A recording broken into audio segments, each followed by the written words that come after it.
Y'all saw I got one, didn't you?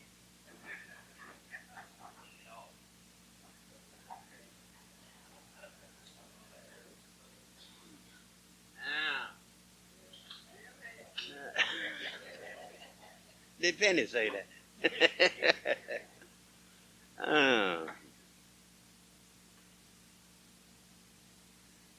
I do want to say, and this is for the benefit of Milton too,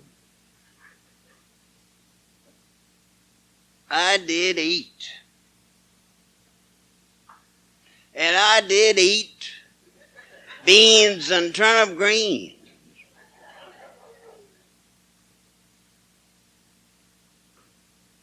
And when I eat that much,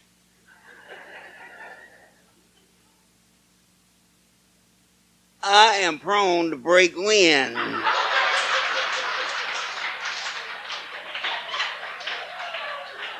I am so glad nobody is behind me.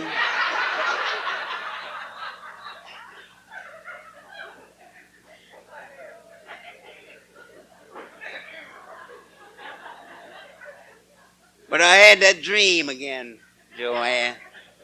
Had that dream. I had died and was at that big meeting in the sky.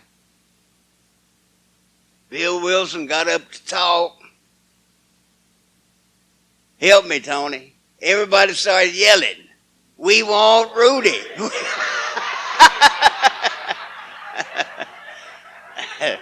That is an AA dream, isn't it? I'm Rudy Little. I'm an alcoholic. But I'm sober and just so pleased that old David got together with us down at Greenville and wound up here for this unity kickoff. And it's nice. It's great. Hell, I've talked at conventions. There wasn't this many people.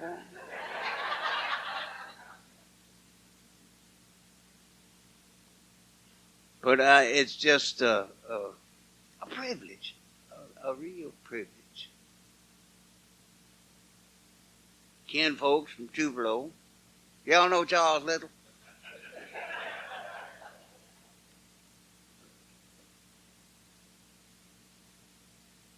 Brewster, you were, I don't know, you just got so honest in this program.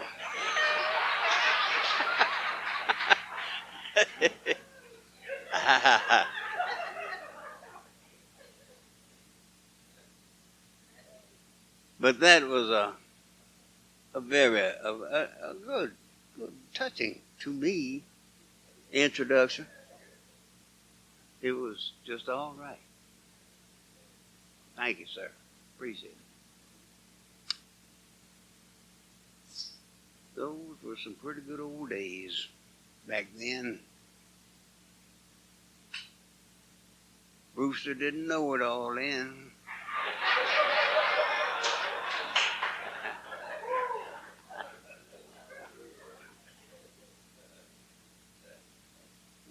And then one day his daughter moved to Memphis. And I've been close with Stephanie and her husband Tony for quite a while. Quite a while.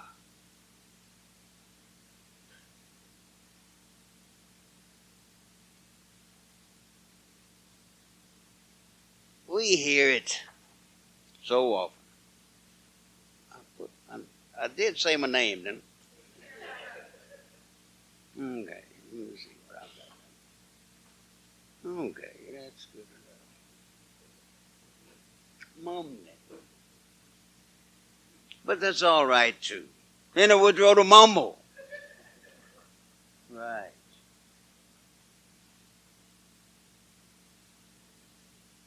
Why we come to AA? Why does anybody come in the program of Alcoholics Anonymous? Only you, the individual, knows. That person himself, herself. We are the only ones that know. a lot of people around might guess and hit pretty close as to why anybody comes into AA. To get a wife back.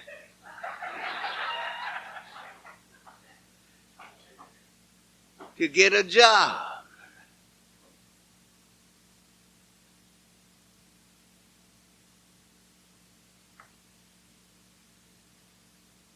Get a family back together. It might be to keep a wife from coming back. Hell, we don't know. Only the individual knows, right?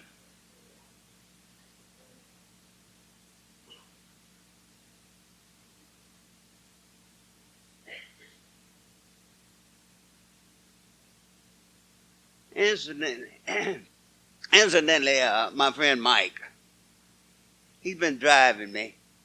I hate to admit it, but when you get to be 60, you lose some of your eyesight.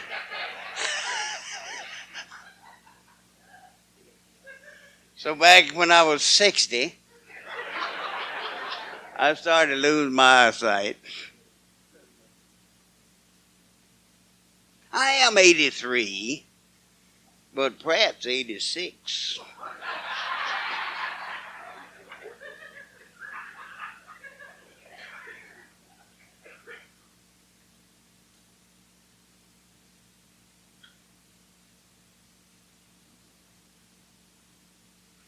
Why we are here. Why I came to AA. This is the only thing I know. Firmly believe and will always believe that anybody who comes to AA the first time is forced to come. Some pressure. When somebody tells me the first time he's in AA that I was sick and tired of being sick and tired, I don't believe him. Some other pressure. Job, wife, family, whatever. Get that thing signed.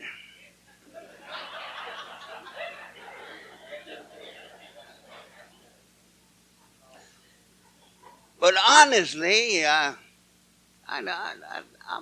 not against that. I don't feel sometimes that if somebody came and asked me to sign their thing before the meeting, I'll do it. Because he ain't going to stay sober anyhow.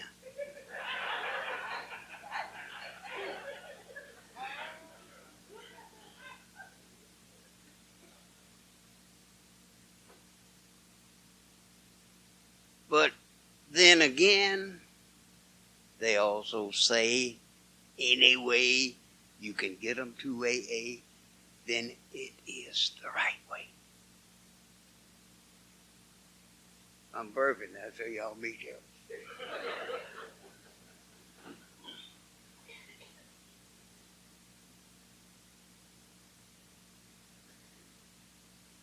Anybody that doesn't remember his last drunk hasn't had his last drunk. You've heard it 1,000 times, but I firmly believe it.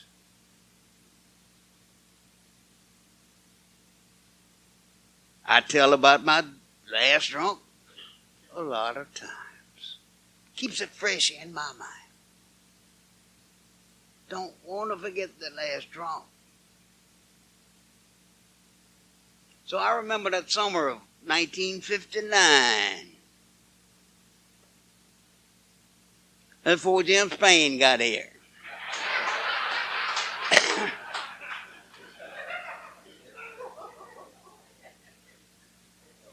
That was the summer that my wife, Miss Jean, left me. I said, the way I know she had left me, I got out of jail and went home and she wasn't there.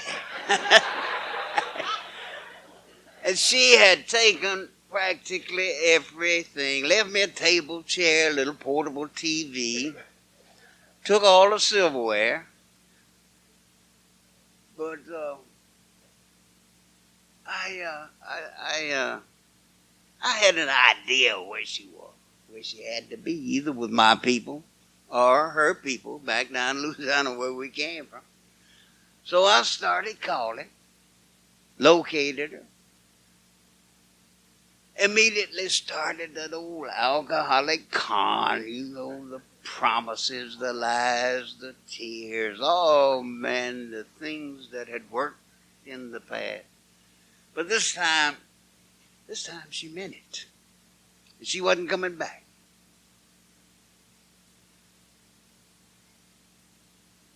She quit accepting the calls. They were collected. And that's when I started writing the letters, pouring my heart out on paper. But she wouldn't come back. Then, Henry, I made that supreme sacrifice. I told her I'd get a job.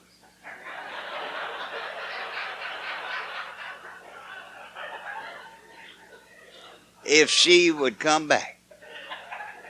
And she didn't come, but we were living in Memphis, I saw an ad, commercial appeal, for a job, applied for the job, got the job. Any drunk that tells you he can't find work, that's another alcoholic lie. I guarantee you.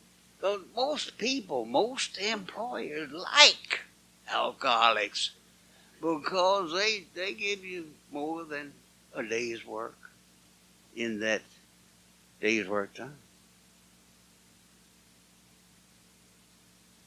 It was a job that required a physical examination. In the physical, they found I had a hernia. It tickled me to death. Man, ammunition. Baby, you can come on home now.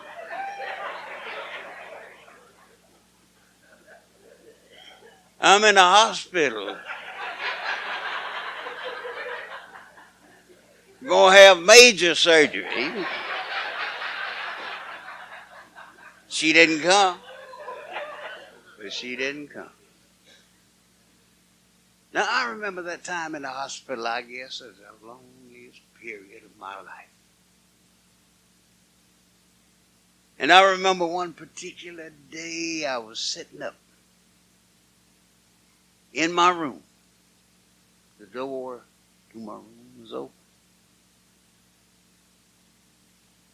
And I was sitting there, way down in that old self-pity, feeling sorry for me, lonely, no family, no friends, nobody, just poor little old me.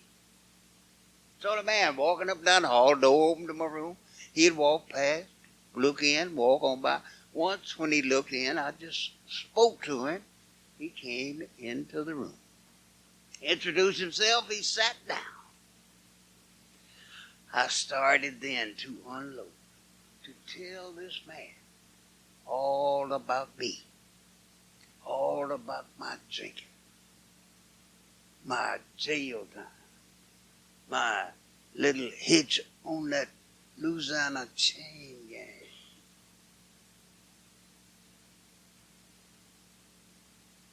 He didn't interrupt me. But when I was through, he said, did you ever think about trying Alcoholics Anonymous? This man, the good Lord, had sent it into my room. Had been in our program, sober at the time, 3.5 years.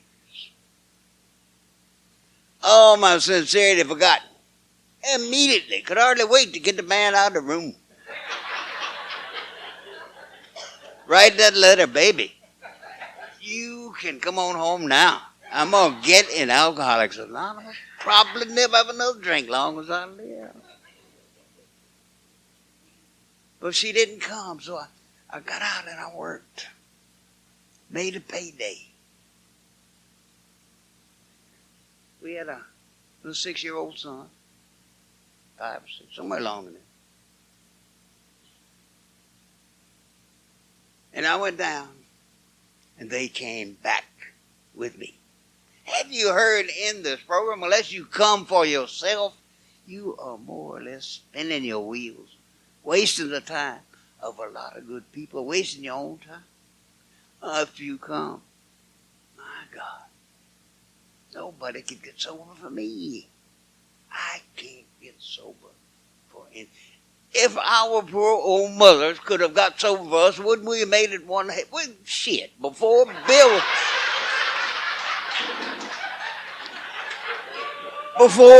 Wilson got there. But we have to do it for ourselves.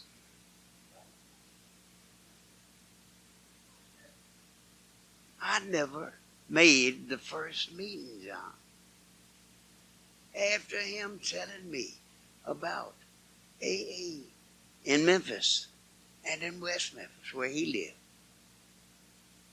I didn't make a meeting.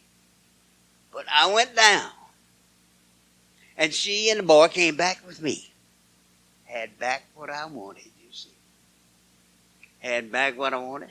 Lost a job with Joe after 1 month from drinking. But then again, like I say, we can find a job. So, Jean went to work. I found another job. And we were doing pretty good. Doing all right. Not going to the meetings, but I didn't drink. I was doing all right on the job, too. Got a little promotion in about 9 months there.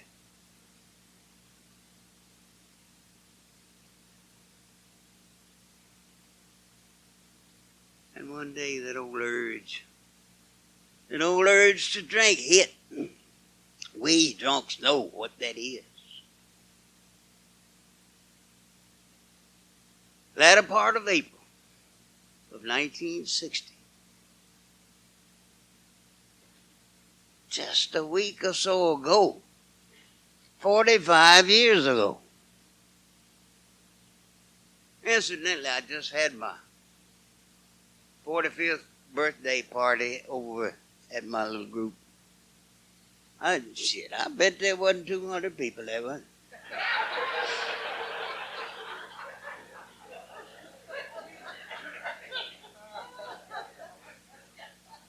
People I hadn't seen in years came to help me celebrate. Sometimes I think they think every time is my last one.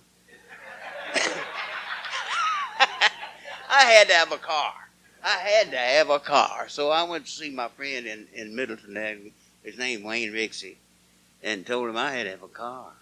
And he had a 02 Saturn. And he said I could have it for $2,500.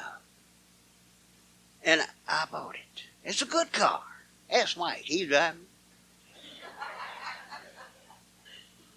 And I told my son about it, David, and you know what Gil said? It ought to last you as long as you live. That's what my son said. That 6-year-old son that I was talking about a little while ago is now 52 years old.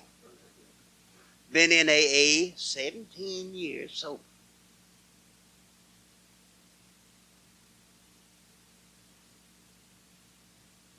All right. I'm up to that last drunk. And I know I remember first stop was Stadium Grill down there by Crump Stadium. It's not there anymore. It's a parking lot now for nurses or something. But I went in the Stadium Grill. 3 or 4 sitting around the table. Hell, I've been there. I know they waiting on the live one. I had just quit that job, got paid off, was doing all right. And one of them told me they'd been looking for work all day. I hired every one of them. I wonder what the hell happened when they showed up over there where I had just quit from.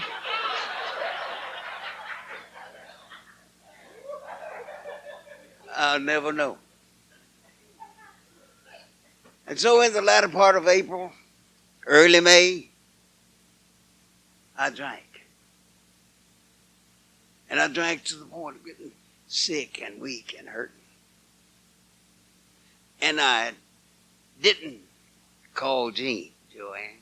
Joanne knew her very well.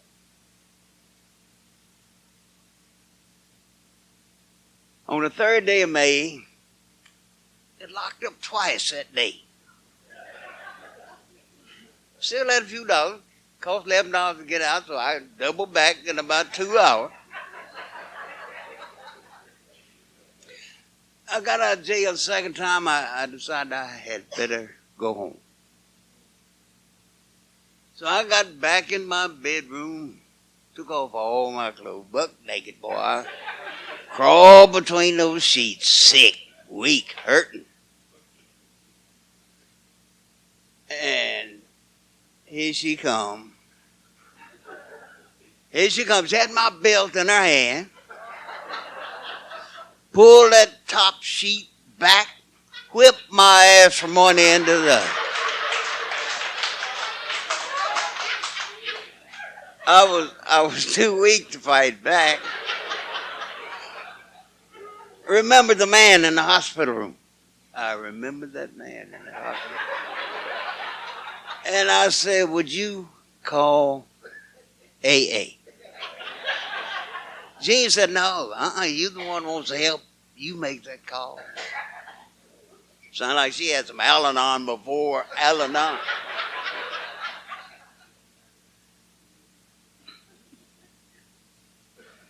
How many Al-Anon it take to change the light bulb? Do you hear that? None. It don't take any. They just detach. Step back and say, screw yourself.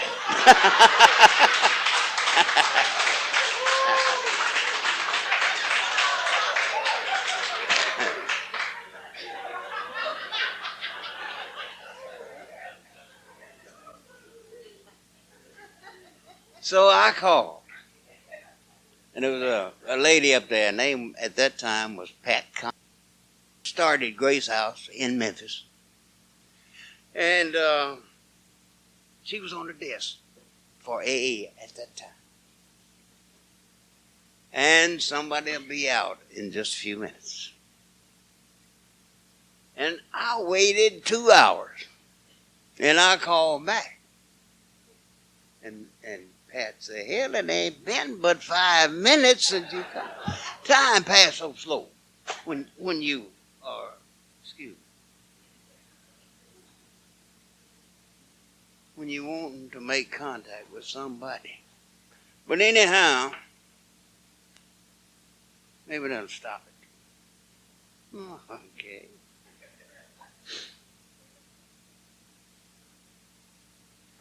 So one Wayne Reed, a man named Wayne Reed came. And Wayne told me about himself. And he told me how he drank.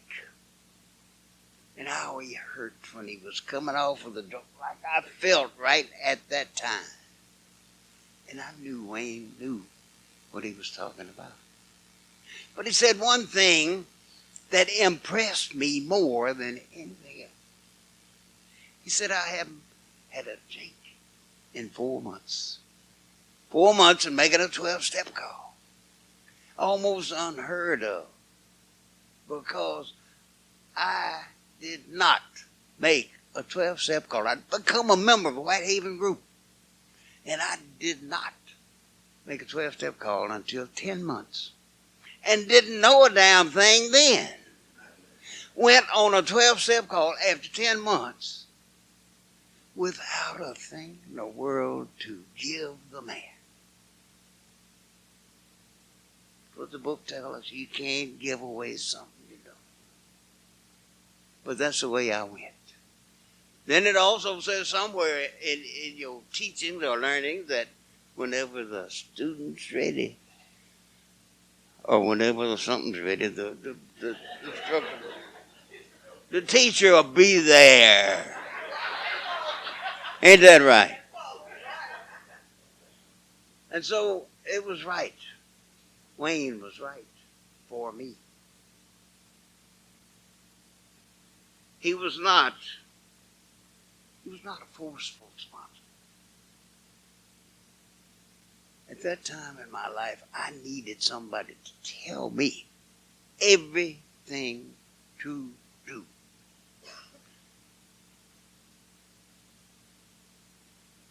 And they still say, and you remember Jackson, said the one thing, and I'll tell all of the, if there's any new people here, I'll tell you, don't try to think. Don't try to think. That is what your sponsor is for. Ask that sponsor the questions that you've got. Meetings are for solutions. Problems are for sponsors. And so talk to your sponsor about your problems. But learn some solutions while you are in a group meeting. It's hard, I understand that. You miss out on a hell of a lot of good gossip when you don't listen to it.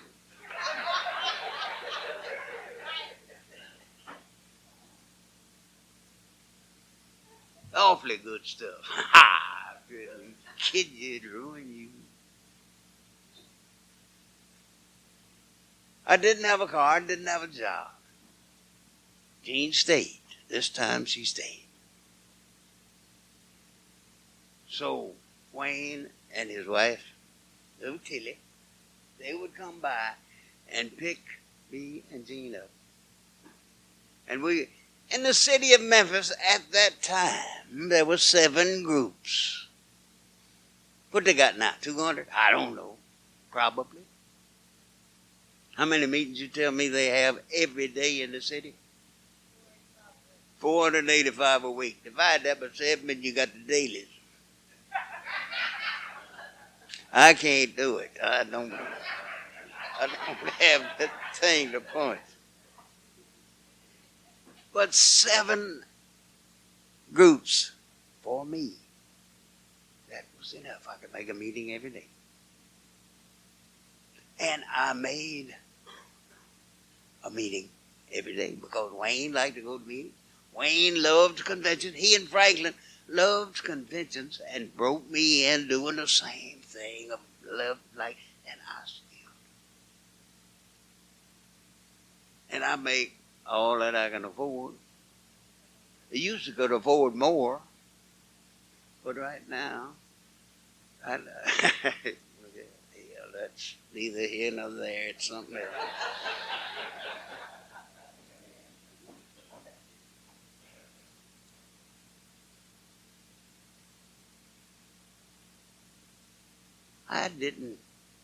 Wayne, I don't know, he didn't. He was my sponsor as long as he lived. In about name only. Now, what I was getting at, he called on me at 4 months. 10 months in AA now. At that time, each group of the 7 would have 1 week of 12-step work calls.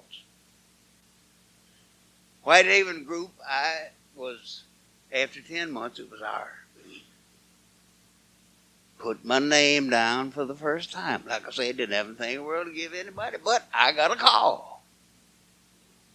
And I didn't have no more sense than to go. His name was Jay.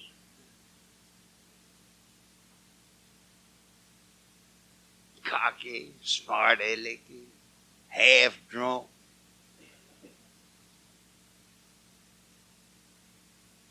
Just like all of us. Forced to do something.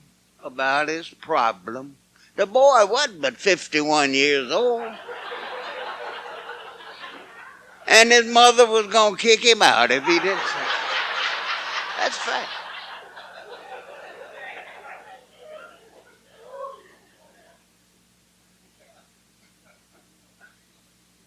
And he was full of questions about AA that I had no idea what the hell he was talking about. Embarrassing. It embarrasses an alcoholic not to have an answer to any and everything. That's right. But we don't know anything, but we can give you an answer. Right here in Columbus. Any beer joints? Y'all have any beer joints in this city? Oh, yes.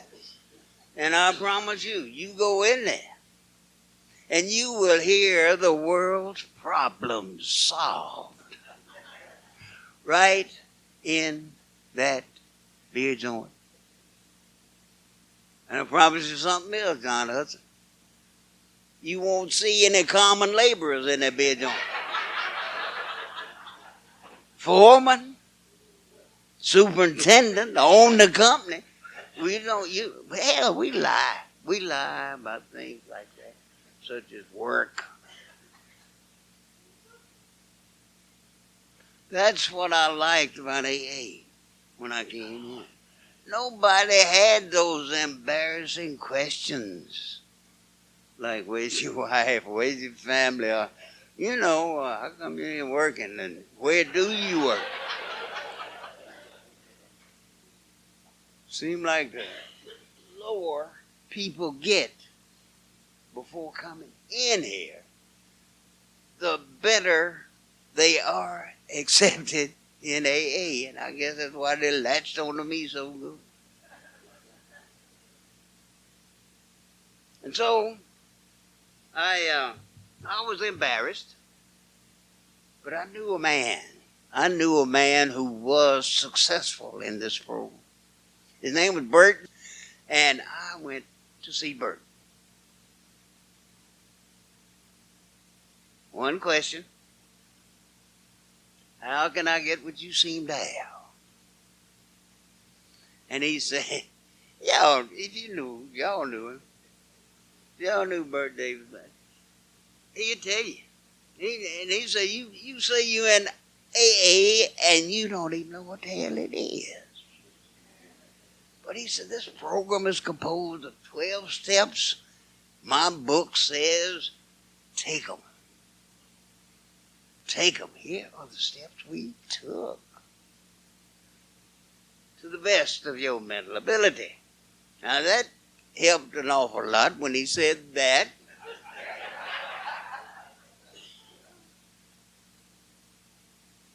Let me know certainly that it is for each and every one of us an individual program. It's my 12 steps, my group, my sponsor, my friends.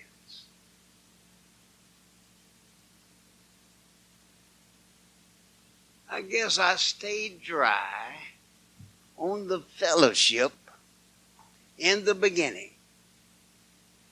And ain't it miserable? It is miserable to want to drink.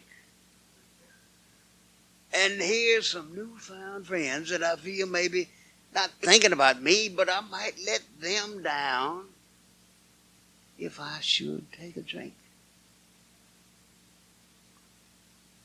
So I didn't. But Bert says, take the steps. Start to take the steps.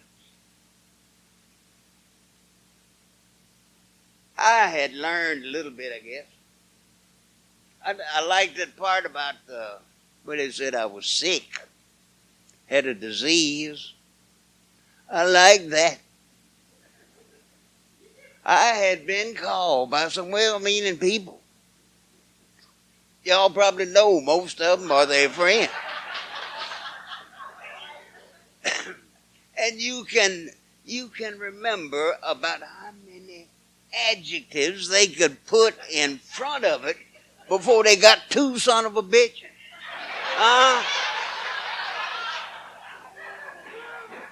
And now here's some nice people. Here's some nice people telling me I'm a sick man. Loved it. I loved it.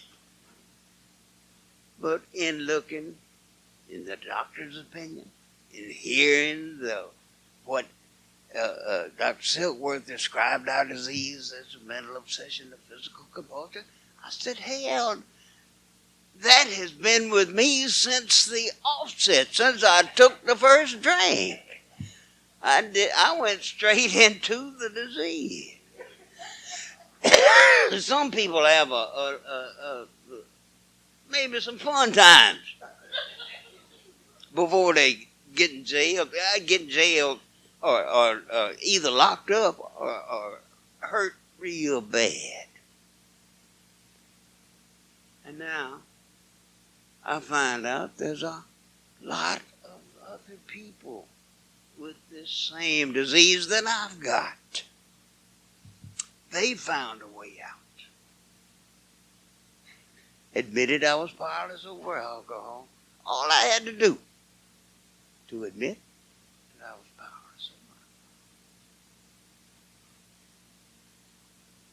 In that first half, step one, then I had to admit that my life had become unmanageable. Oh, it didn't say that, did it? It said our lives. Our will and our lives. And in looking at it, I found out I had several different lives. I had a family life, unmanageable family life. And that son I was telling you about, he going on up. He was 15, maybe 16, out all night the first time without permission. And here she comes. You got to talk to that boy. You got to talk to that boy. Come on in here, son. I got to talk to him. We went in a dining room and sat down. And I said, son, if you're out with a nice girl, you should not keep her out all night. And if it's not a nice girl, it shouldn't take all night.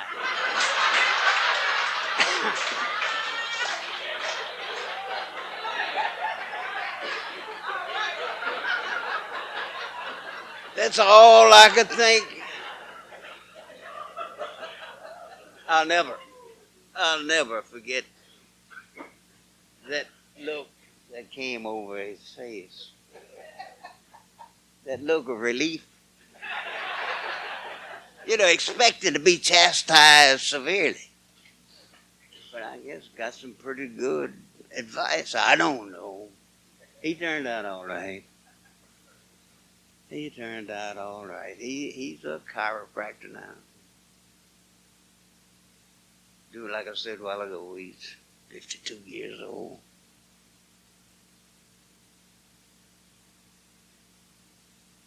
Unmanageable work life. You've had it. We called it economic life.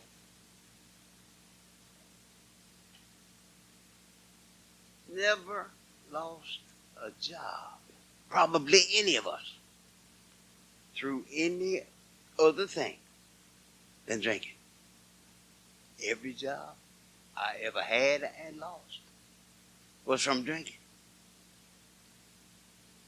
Either I quit that day, Don, or wouldn't show up for work.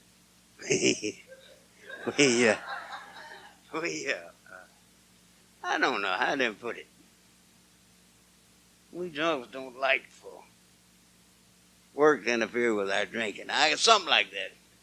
It doesn't matter. We sometimes just didn't show up for work. Give them one hell of a good day when we were feeling okay. But They expect you to be there. That's the point. Then I had to look at that unmanageable social life. I didn't have any friends. Over the years, there had been people that wanted to be my friends. But I had used and abused these people, driven them away. Until I didn't have anybody left. I like to think there's a lot of people in my life now that I can call friend. Like Bill and Stephanie, Walt, John. Maybe it's because I'm not around them all that much, but right now they're my friends. Unmanageable spiritual life. Unmanageable spiritual life.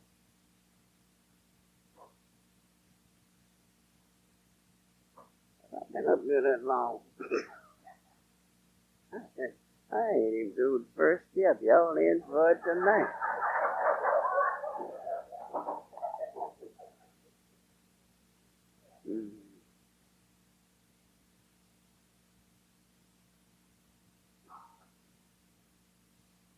I was Catholic. And I believed. Then I got to thinking one day, not knowing I'm a sick man, that maybe that was the reason I was like I was, because I was Catholic. So I joined the Baptist church. Now, I wish I'd have stayed over there in that Catholic church. I'm a Presbyterian now. Can you see where I'm going? Looking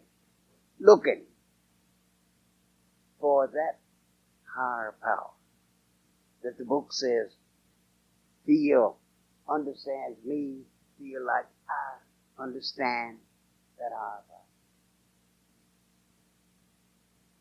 And I found it in AA, the God of my understanding. I found it in the Alcoholics Anonymous. Oh, and I use that God.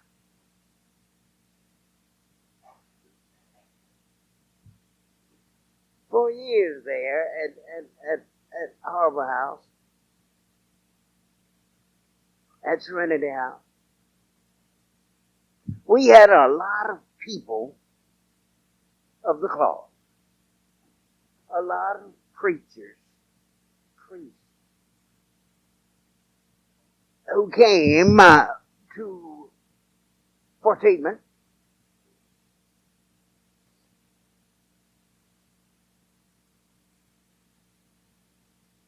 It baffled me. I didn't understand how these the training at whatever seminar or whatever denomination they belonged to, all of the study that they went through. And then they couldn't stay sober in that certain denomination.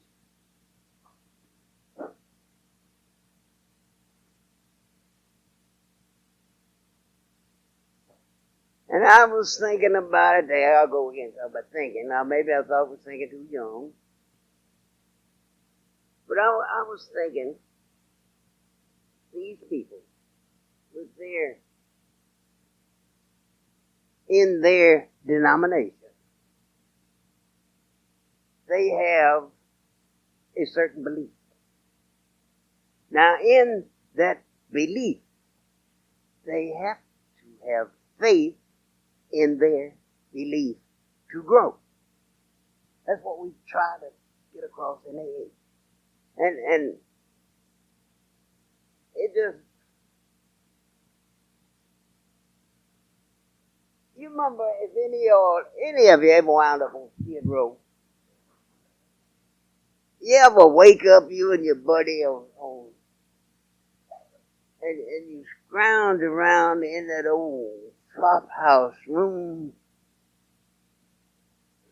Well, they had about a 15-watt bulb hanging down from the ceiling. 10 maybe. You scrounge around and you find $1. And you tell your friend, now you go get us some wine. Now I believe it's coming back. That's my belief. But every few minutes I'm looking through that old blind because the faith in my belief is not very strong. So I had to kind of look at it that way. I had to have the tricycle to get it across. I'd feel like hell if I didn't tell it. Little fella ride his tricycle. He rode down a hill, hit a fire plug. He turned over, bloody, he got up, and he says, son of a bitch, little bitty fella, like that. Preacher, preach. It doesn't matter. Preacher standing pretty close by and said, son, you shouldn't say that. Say, Jesus help me. Back up the hill he went, back down, hit the same fire plug, the front wheel bent double, the back wheel fell off, bloody, he got up. And he said, Jesus help me. Front wheel straightened right back up, the back wheel came on, the blood stopped. Preacher says, son of a bitch.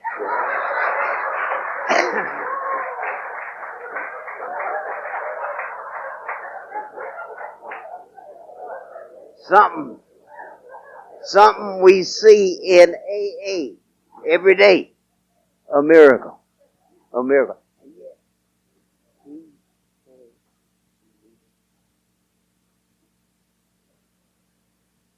Damn, I wish I could have got past first step.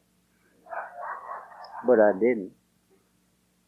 In 1982, like Bill said a while ago, Gene wasn't feeling well.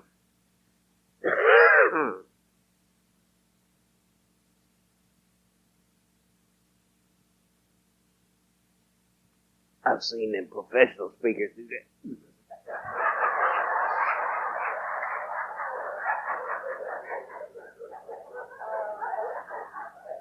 In 82, Gene got sick.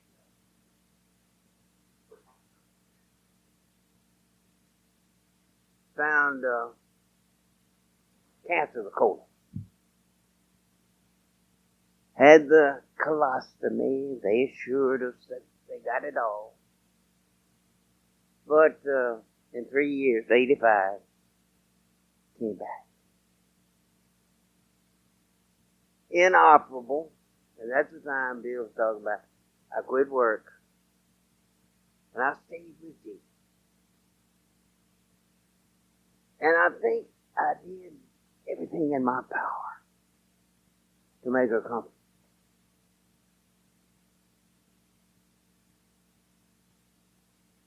AA people were awfully good. Gosh, I remember Jack and Barbara used to come in. And Barbara would stay. If Jack and I had to go somewhere, she would stay with me.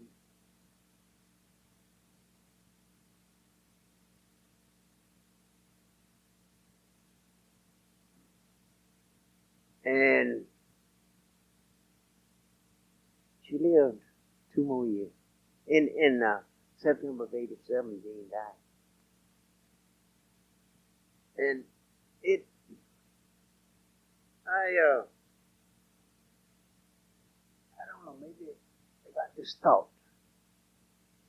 But God, I grieved. I grieved so much.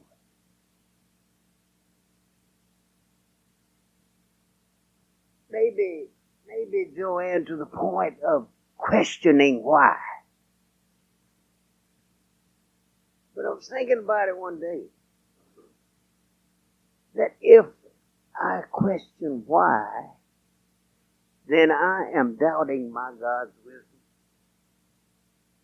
And it's up to that higher power, that greater power, that God of our understanding. to say when it's her time, my time, your time to go. Nothing I did, nothing I wish that I had done would have changed the outcome in any way. I've heard it said that anybody that walks by an open casket has some guilt feeling. I could have done more. We shouldn't have those guilt feelings, even though we know we could have done more. It wouldn't have changed the outcome, is what I'm trying to say. After that, I was pretty good. I was all right. I had left Memphis, moved to Grand Junction, Tennessee, the bird dog capital of the world.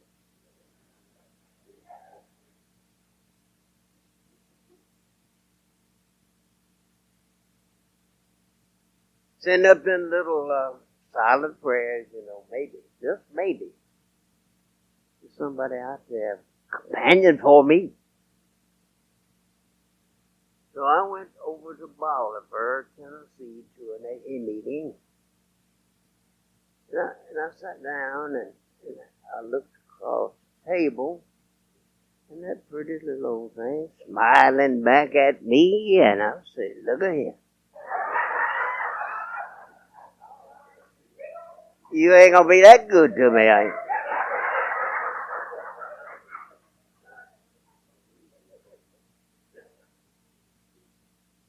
I was 67 years old. Pam was 31. Do you realize that's a 2-generation gap?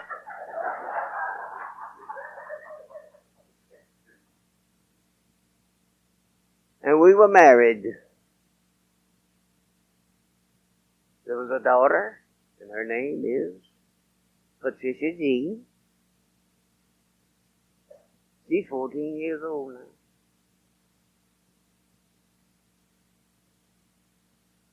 A lot of things have happened.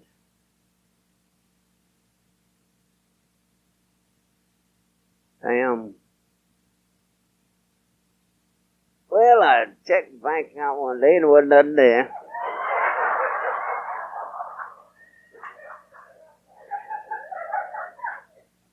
And I started looking at the credit card bills, and it was Tunica broke up my marriage.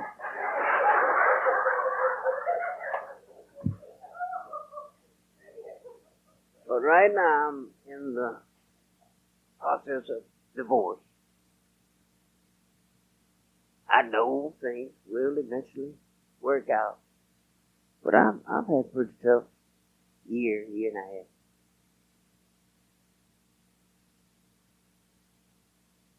Still had my AA program, had my AA friends. Gosh, I'm glad I came. I'm going to take you with me.